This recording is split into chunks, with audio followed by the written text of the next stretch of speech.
The wheels hit the ground 212 kilometers an hour, speeding off down a straightaway at the Grease Valley. Nothing but gravel shooting off behind the Toyota Yaris WRC of Rovanperä, with him later winning the rally with a total time across all stages of 3 hours, 28 minutes, and 24.6 seconds. This is how rally looks now, reaching speeds unimaginable to the eyes of people in 1970, or, as we'll be focusing on today, even as late as the late 1800s. A great question that can be put out is, when did rally racing begin? And that is what we'll be focusing on today with our first episode, The Early Days. My name is Seth Gamble, and this is Dirt or Snow, just flat out.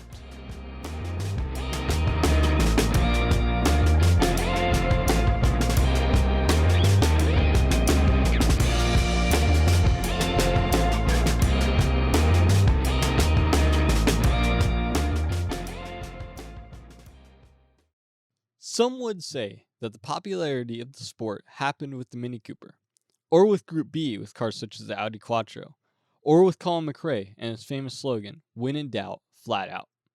But really, the answer is so much bigger than that. Many have come to agree that the first true rally happened at the 1894 Paris de Ronhin horseless carriage competition. These types of races were starting to become very popular. Also, the winner of this event was Albert Lemaitre, driving a 3-horsepower Peugeot. These types of races, as I said, were gaining traction. In France, they were becoming much a thing of enjoyment to the people in the countryside, to the people of the city side, with the likes of the Paris to Beaujolais rally of 1895, or the Bordeaux to Agen and back race of 1895. These types of races were what the public needed to show the excitement of rally, or other types of motorsports that it could bring. Now, let me fast forward really quick to today. These rallies of 1895 were not broadcasted. There were very few actual photos or videos of these actual races, to be fair. The technology just was not there. But we will get there. Now back to 1895. During these town-to-town races, staples of rally were founded, such as cars racing individually against the clock on stages, the invention of timed entry and exit points, and even the use of an extra person in the car to provide pace notes. Now, you may be asking me, Seth, what are some of these terms that you're saying? Pace notes, stages. What is a Peugeot? And I'm happy to answer these, starting with the easiest of those questions. A Peugeot is a car manufacturer, and that was another staple that was set within rally, and a staple that moves through all motorsports in a way, the competition of not only drivers, but also manufacturers or team competition. This may be easier to see in the likes of Formula One racing, with Mercedes or McLaren or Ferrari. They all race not only for their drivers to win, but for the whole team to win. Now back to terms. Pace notes are a form of direction. Unlike looking at a map or the way Google Map reads out directions of turn left in 200 feet, these directions are a lot more simplified, such as a left 4 or a right 6 don't cut. And you will hear use of these terms during this podcast. So, in this subcategory of pace note term, we will have pace note terms. A cut is a turn that has a potential to provide a greater racing line around a corner. Left and right are pretty obvious, but as you know, when you turn, you either turn one of those two directions. The numbers that are next to the left or the right mean the severity of a turn. Some teams do this differently, but the most common is a 1 to 6 scale, 1 being a very sharp turn, while 6 is being a turn that could carry a lot of speed through. Another turning term is a hairpin. This means a turn that is more severe than a 1, most commonly used with a handbrake of sorts in today's rally. One last term under this turns category is a straight with a number, or an example would be a straight 64, or some variation of that.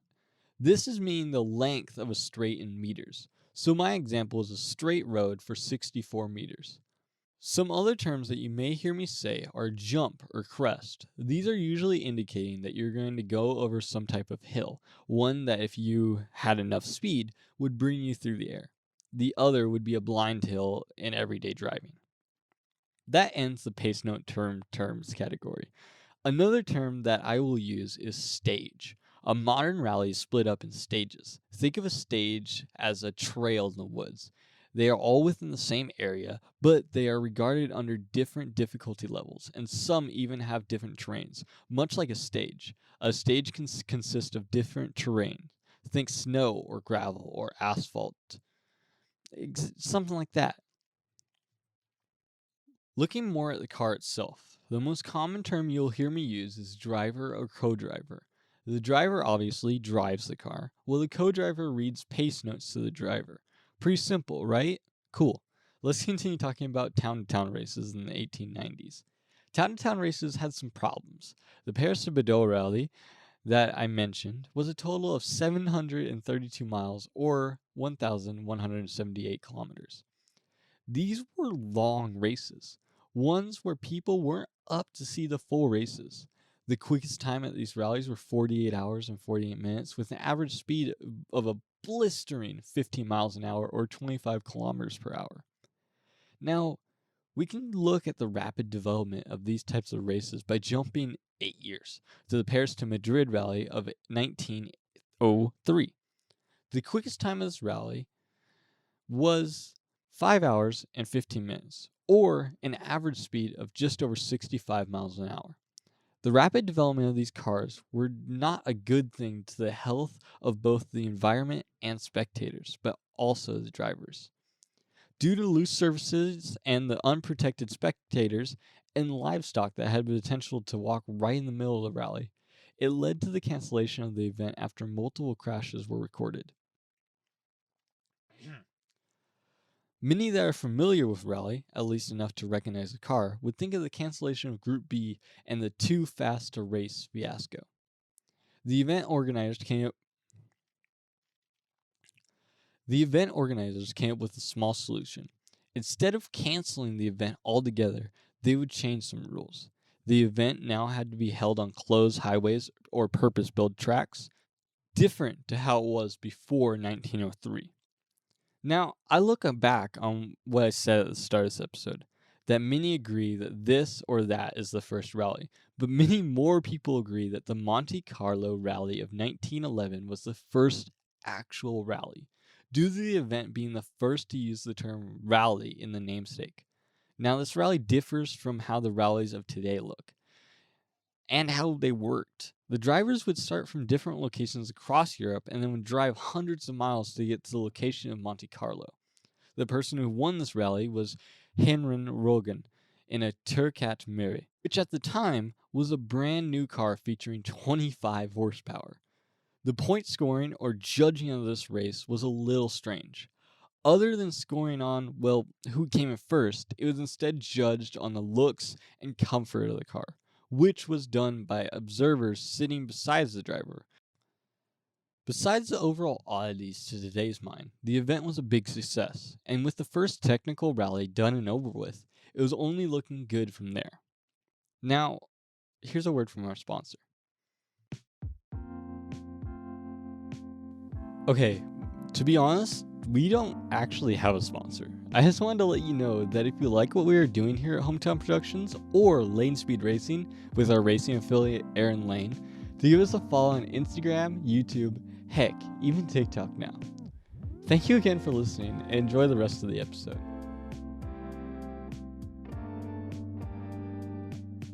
With the first rally finished, they were able to start looking ahead at future rallies. And with the success of these rallies, it only looked better. A variation of rally was also popping up around this time known as a rally raid. It is a long distance race that is completely off-road. These races tend to take up to several months. The first of these races was the Peking to Paris race, which had a quickest time of 61 days, a total distance of 9,317 miles, and an average speed of 6.36 miles per hour. Then a special thing happened. Well, not all that special. Actually, really quite sad. World War I happened. In all sense of anything, this put rally to an absolute stop. Because of the vast majority of rally taking place in European countries, the state of rally was put at a huge pause. But coming out of the war, rally came racing out the other side. The Monte Carlo rally returned in 1924 and has basically been an annual event, ignoring World War II, of course. The list of rallies that are still held today started growing around this time as well. These include the Alpine Rally, first held in 1932, the Italian Rally, first held in 1927, and the British RAC Rally, first held in 1932. Of course, there was another drop-off in rally when World War II came around. Then, coming out of this, rally had a slow rebirth of sorts. Coming into the 1950s, rally was becoming popular again. Some rally that came up around this time was the first Swedish Winter Rally, first held in 1950, the Thousand Lakes Rally of Finland, first held in 1951, and the Greeks Acropolis Rally, first held in 1951. In 1953, the FIA European Rally Championship was created, and for a long time was seen as the most important championship when it came to rally racing. That was until the introduction of the WRC or the World Rally Championship. But that is for a different episode. Just so we can get out of Europe for a little bit, let's talk about the rest of the world and what they had thought about rally, especially closer to my neck of the woods, the Americas. One notable race during this time was the Carrera Pan-America race that was held all across Mexico and would last for literal days. Going back to Europe, of course, because that is where all the popularity was, we have to talk about the cars of the sport. And to do that, we have our car historian, Aaron Lane, to fill us up on the engines and power, the layout, and the safety of the cars. Now, down to the garage.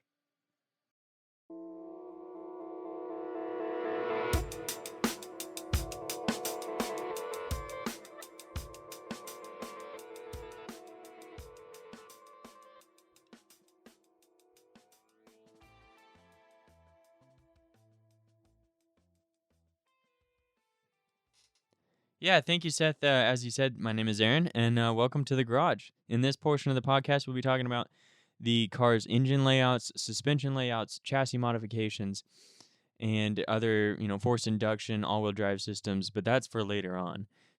In these first few episodes of this podcast, it's really like the historic cars. So not much was done to the chassis of these cars, other than minor weight savings in floor panels and other such body parts, but mostly it's just talking about the engines, because these engines are very important. And later on, a lot of these engines were used for years after, like the Jag motor.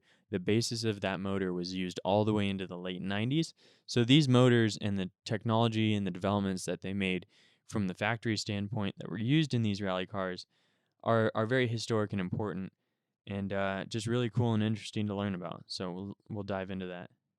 So in the early days of rally, as we know it now, this was the 1950s, and there were really only a few major manufacturers that made cars that were accessible and able to be used as rally cars. The first one is Alfa Romeo. In 1958, they had the Alfa Romeo Giulietta, and it is a two-seater car, and it came in two different variants. It came in an open cockpit one and a coupe. Now, for rally, they used both of these cars, but they're very similar in between the two, and it's very difficult to find out specific weights and stuff of these two variants, and especially what the drivers made modifications, as far as modifications go to these vehicles, because at the time there were really no rules as far as what you can and cannot do to your vehicle, and as far as safety, there was almost none.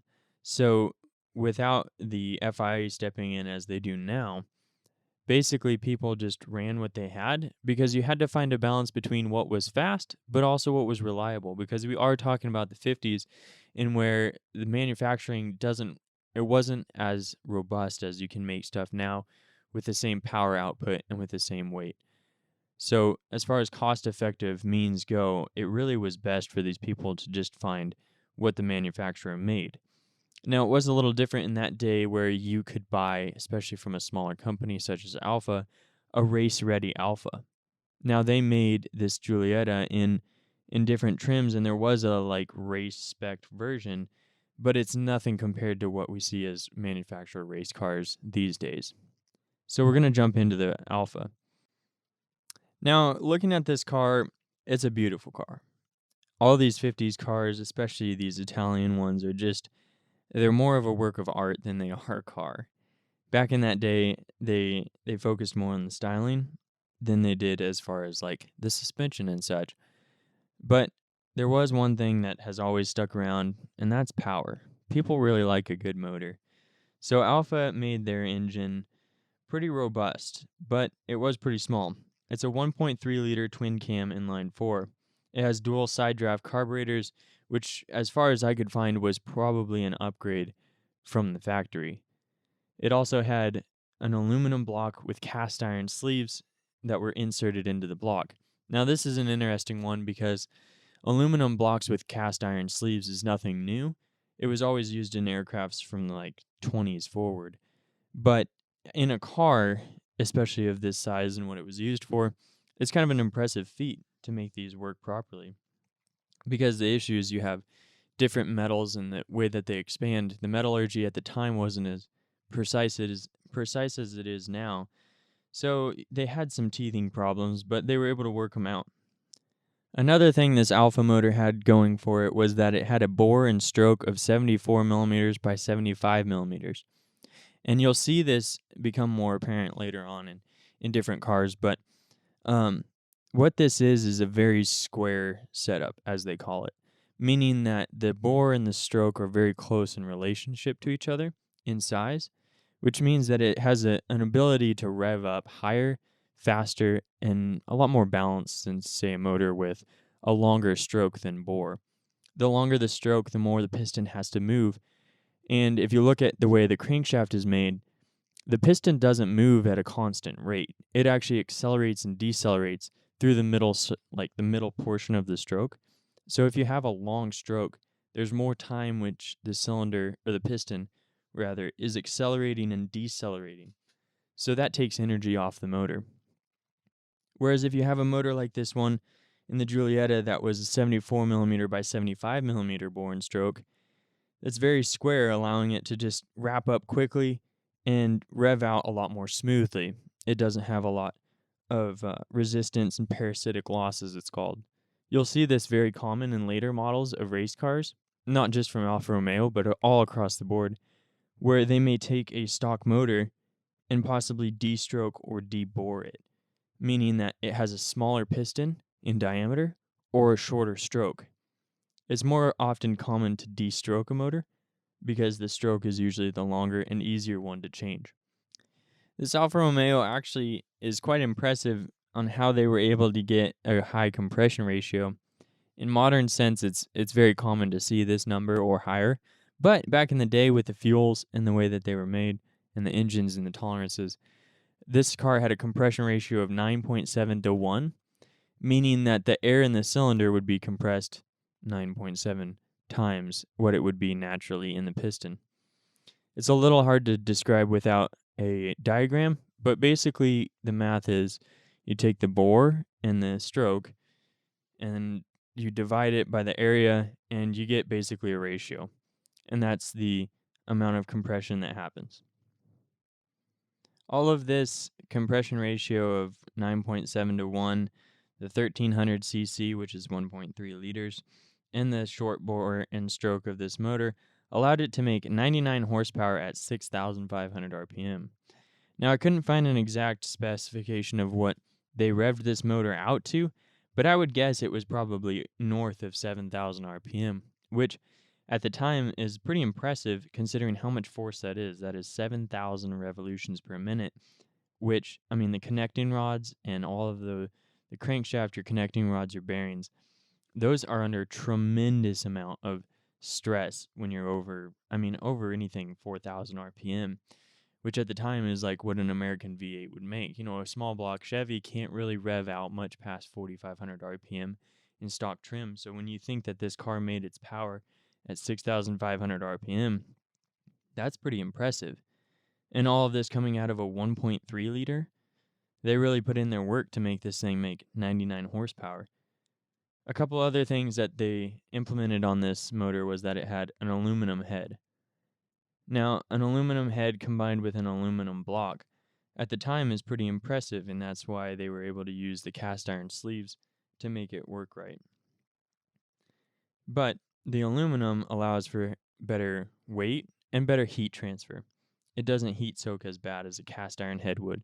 It also allows you to do a little bit more fine and intricate head design, which is a cross flow head design, meaning that the air flowing into the chamber has more room essentially. It doesn't have to make such a sharp 90-degree corner. It gets to flow across the head and down into the cylinder.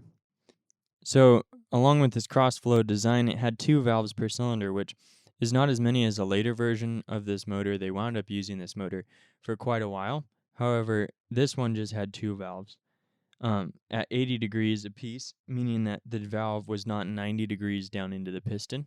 This is part of that cross flow design where the valve isn't shooting straight into the piston, which would mean that the air has to travel more of a 90 degree, i.e. more restriction. So this had 80 degrees, which is a lot less than what's common now, but for the time is pretty impressive to watch or to see back on all of these methods that they use to try to get more power out of stuff. It also implemented hemispherical combustion chambers. You probably have heard this from a Dodge Hemi or any other sort of hemispherical engine. This basically means that the combustion chamber at the top of the piston built into the head is rounded. So if you look at a lot of older motors, they have a flat piston or a cylinder head, meaning that where it meets the top of the cylinder, it's perfectly flat. So the piston doesn't get to go all the way up because otherwise it would contact the head. But what they used on the Alpha is a hemispherical combustion chamber. This allows for the gas and the spark from the air fuel mixture to explode at a more natural, like round pattern, rather than hitting up against that head, causing detonation, causing loss of power. It allows for a more evenly propagated flame across the piston. Now I'm hoping to explain some of these more intricate concepts such as flame propagation and hemispherical heads a little bit later on in the podcast, but for now, we're just going to explain basically that it helps a lot with the way these motors develop power. Some better explanations of this will be when we see these developments of these motors, such as the Jag motor or this Alpha motor or even the Mercedes motor. Later on, they made some changes to these motors that allowed for more power output from the same motor, same displacement, same kind of design. But we'll see more on that later on. Another cool part about this is that it had a forged crankshaft with 5 bearings. 5 bearings meaning that there are 5 main crankshaft bearings. So the bearings, or the crankshaft is supported by these bearings. With 5 of them, it allows the crankshaft not to walk forward or backwards in the motor, as well as flex throughout the block. This is a common thing that breaks motors like this, and it allows this motor to rev up higher. Later on, we'll see that 5 bearings is not a lot on a 4-cylinder. You'll probably see that some of these more higher tech cars, or even Formula 1 cars or Formula 5 cars, have a lot more bearings per cylinder. But 5 for the time, that's pretty good. All of this to say that the Alpha weighed 1,940 pounds, so just under a full ton, which, I mean, is a little bit heavier for these cars at the time. They were making pretty lightweight cars without safety equipment. So this one was a reasonably weighted 1,940 pounds. With 99 horsepower, that brings the power to weight ratio at 11 kilograms to horsepower.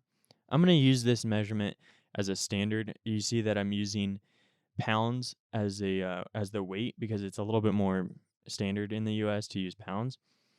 But I'm going to use the power to weight ratios. I'm going to keep them in metric just because that's a lot more standardized and a lot more, I guess, even across the board. People usually measure these in kg per horsepower. So this one has a power to weight of 11. Now, the higher this number is, that means it's got less power per horsepower, less horsepower per kilogram, meaning that this car is going to be slower. So 11 is a pretty high number. We're not going to see numbers like that probably for a while. This brings us on to our next car, which is the 1961 Mercedes-Benz 220 SE. Now, you pretty much need a boater's license to drive this one because it is a boat of a car, which I say anecdotally because it only weighs 3,100 pounds. Now, you think, wow, that's almost 1,000, well, a little more than 1,000 pounds heavier than the last car that you talked about, Aaron. Like, what are you talking about here? 3,100 pounds, that's a lot. Well, to put that in perspective, I mean, a modern day, let's say Mustang, which should be a lightweight coupe sports car, they weigh in at like 3,700 pounds, which that's a two-door car. Mercedes-Benz 220 SE is a four-door like boat of a car. It's a heavy metal car for back in the day. But what you'll see is without all of these safety regulations and without all like seat belts and airbags and thicker glass and all the things that are necessary to keep a car safe on the road today, these cars could weigh a lot less. And as I mentioned with the Alfa Romeo Giulietta just before, is that a lot of these cars were probably modified by their owners, but it's really hard to figure out what was done because there's a very few pictures of these cars, and these were just done by like people like you and me, but maybe with a little more money and a little more time. So these cars were most likely modified. So I say 3,100 pounds loosely because it probably weighed less than that once someone got their hands on them. It was powered by the Mercedes-Benz M127 Mark III engine. Now, Mercedes-Benz is going to be, you're going to see this more often, that it's alphanumerical. It's going to be a lot of numbers and a lot of letters describing what these things are, but just stick with me. All right, so the Mercedes M127 motor is a 6-cylinder motor. They come in a number of different displacements, but this one is a 1.2 liter or 2,196 cc. So it's a 2.2 liter straight six. It's kind of low for the time, but as you'll see through some of these manufacturing techniques, they were able to make 120 horsepower. That's pretty good out of 2 liters, or a little over 2 liters. But, I mean, this motor is made out of steel. It's got a cast iron block, and it has an aluminum head, but with that, it weighs a lot. And that'll cost them in the long run, but it'll make it stronger. This is it's operated with a single overhead cam and has 2 valves per cylinder. This is not a carbureted motor.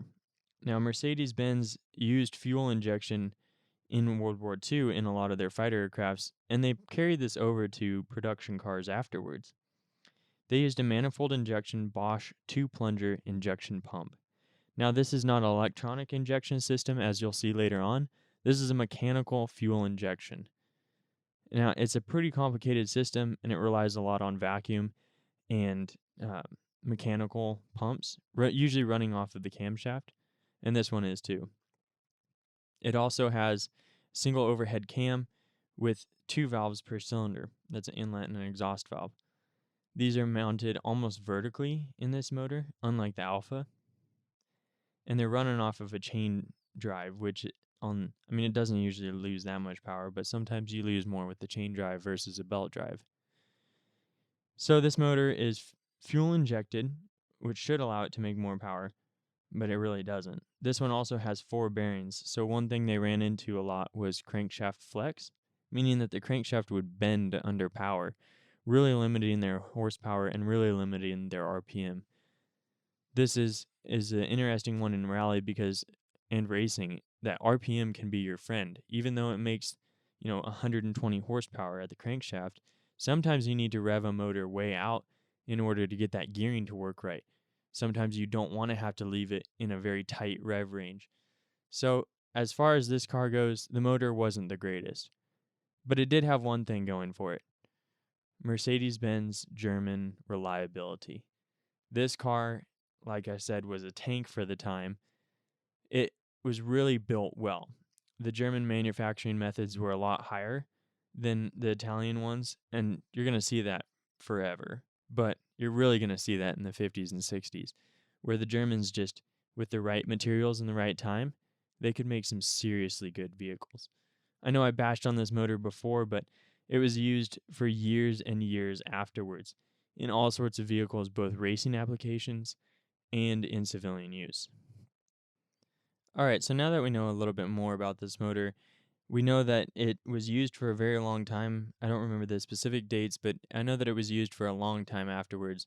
The Mercedes 220 SE was in production for a very long time, and it still is used around the world. Some of these motors are known to go north of 1 million miles without having to be rebuilt.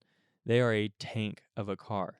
This made them very good for rally, even though they had a power to weight ratio of a little over 11 kilograms per horsepower. Like I said, that's a bad number. That's pretty high.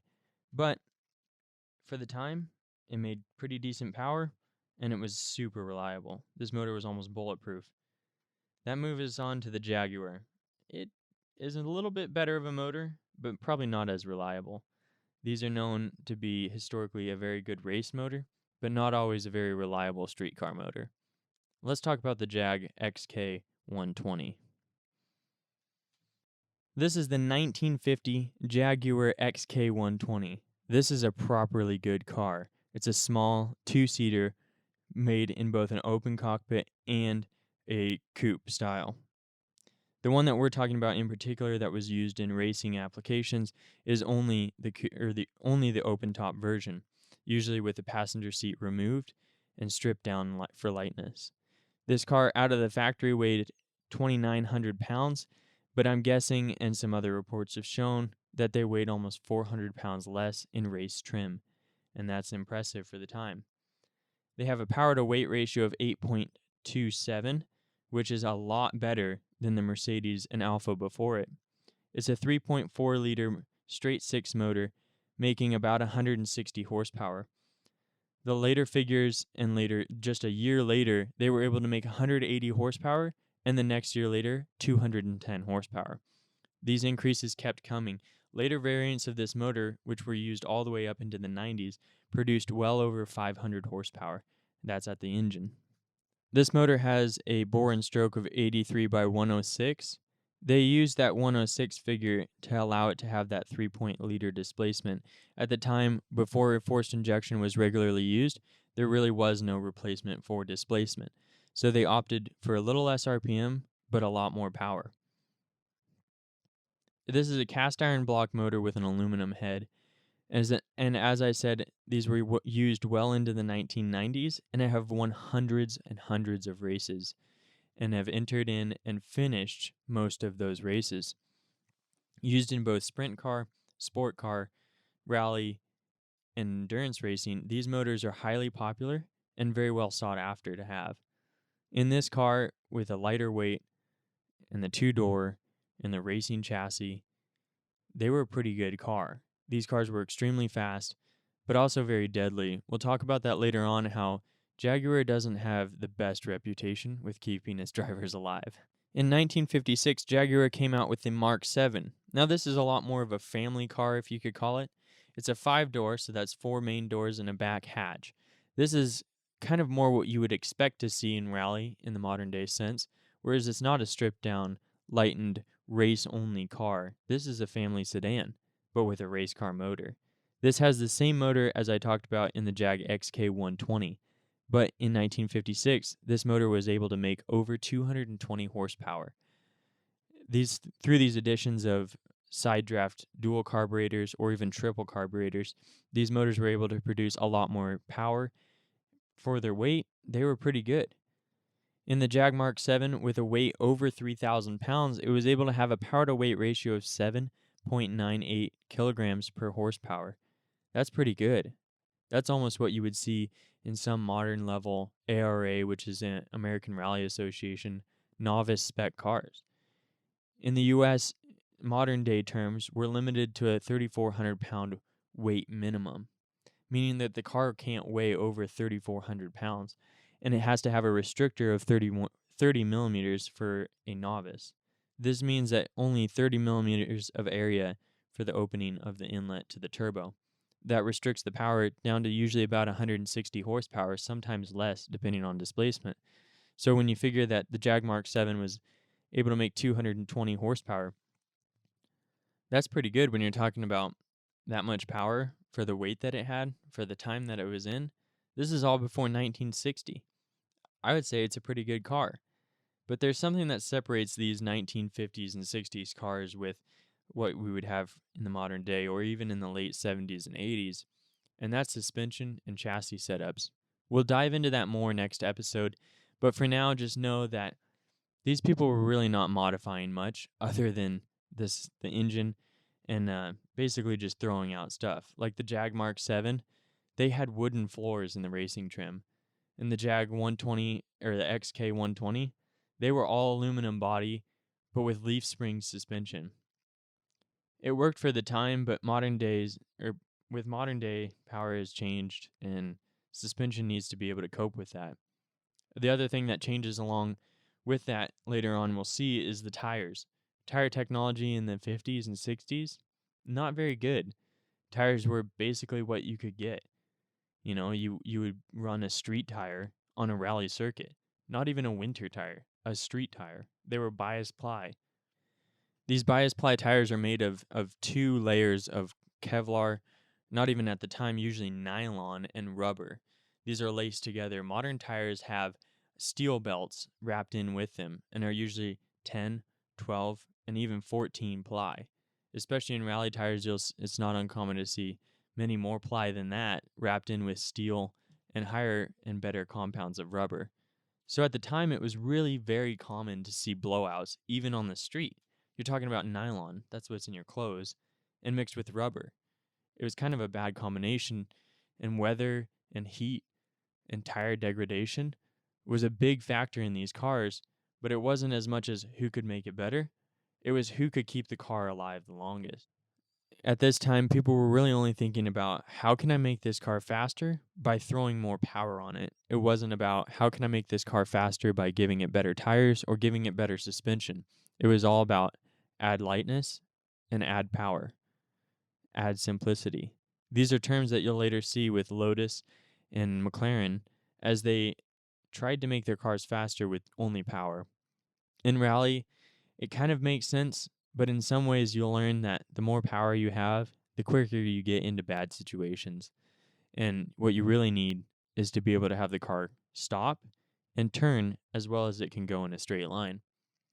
It's a really true testament to these drivers. Some of these drivers were able to stay alive for a very long time while racing at these speeds on these roads that were not like they are today. You got to remember these roads were basically civilian use roads. They didn't add extra gravel, they didn't plow them, they didn't grade them like they do on a modern rally circuit. Even though they're in the forest in modern days, they'll put more gravel down, they'll plow them out, they'll make sure it's safe for the competitors and people watching. But back in that time, they were like, screw it, let's throw more power, let's throw this thing on a stage and see who can get from Paris to Dakar or through the hills of Monte Carlo the fastest. Thank you for that, Aaron. Thank you for joining me down Leaving in the garage, the 1950s, and let's take there it back were to some Seth. changes that needed to happen. The problem with rally at the time is that all cars were practically stock. There were no real rules when it came to modifying your cars. So that meant anyone with even a remotely sporty car had a very good shot of doing quite well at these events. So the governing bodies of rally decided that they needed to make a change. The cars soon became, and I quote, homologation specials, which in very, very simple terms means a car that a manufacturer makes in a limited series to meet requirements of race bodies or governments. This change really brought to the attention of individuals, but also manufacturers. With that, it brings us to the end of our first episode. Next time, we'll talk about the expansion of the Mini Cooper. Thank you for listening to Dirt or Snow Just Flat Out. We really appreciate your support and what we are trying to do here at Hometown Productions. Our music in this episode is done by Slamhouse. Go check him out on Bandcamp. Also, if you would like to see what else we are doing, check out our Instagram, YouTube, and even our TikTok. Again, thank you for listening and have a great rest of your day.